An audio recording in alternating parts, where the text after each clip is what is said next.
One day, Ms. Lee wrote this testimony. The Fourth World Movement came in and through their street library have helped bring out a few skills that might never have been touched. Sometimes people don't know what they want to do in life because they've never been exposed to it. For instance, painters don't know the joy of painting until they've created their own painting. Dancers don't know the joy of dancing until they've really danced. And actors or actresses don't know the thrill of performing until they've performed. And so it goes for almost everyone. The street library has helped and is still helping our children, and in some cases a few of our adults, to find these so-called hidden talents. They are showing them how to focus on these talents and therefore making their lives more fulfilling and more meaningful. Ms. Lee influenced us by starting a painting project. It was also very clear to us that children love to paint, and finally we decided to see what would happen if we turned painting into a long-term project. Week 1. We gave the children a task they were already familiar with: painting on plain paper using easels.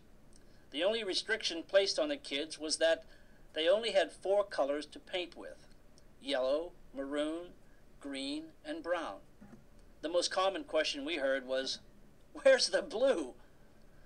This was exactly what we had hoped for, to force the children to look for different ways of painting things and different ways of seeing things.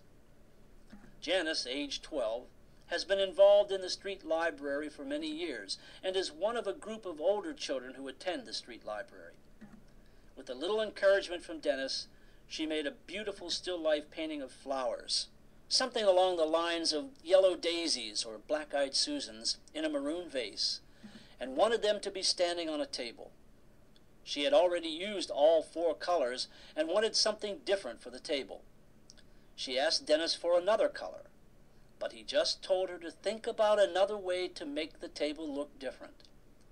She came up with the idea for a pattern, kind of like a checkerboard, and it was lovely.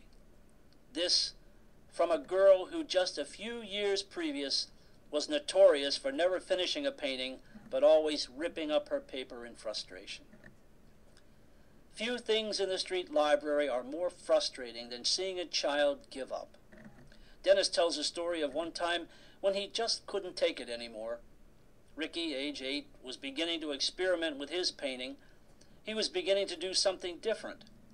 But some of the other boys were making comments, and Ricky eventually wanted to destroy this painting.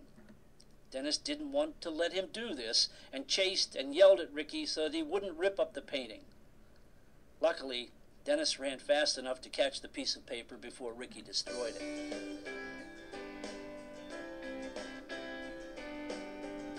Week 2. Following the advice of a book, we decided to paint without brushes. We had a lot of different materials: sponges, Q-tips, string, stiff cardboard, feathers, etc. Since the kids were looking for blue so much the week before, the only color paint we had was blue. Week 3. The color red was used to make crooked lines and the color yellow for curvy lines.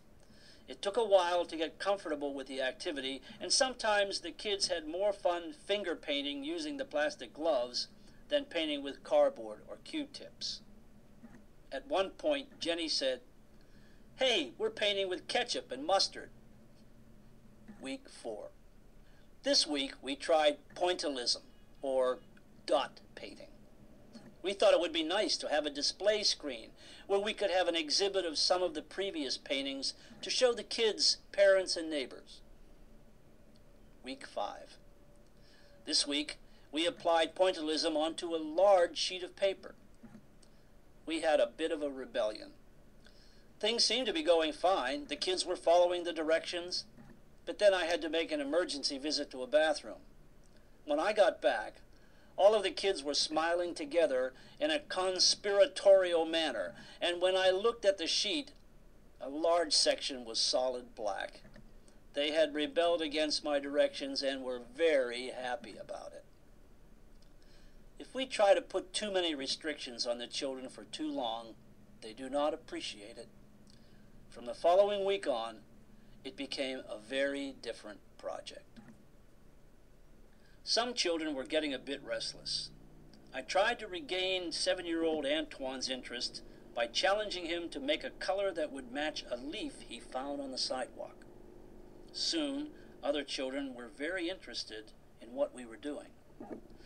This was perhaps one of the most enjoyable street library weeks I have ever been involved with.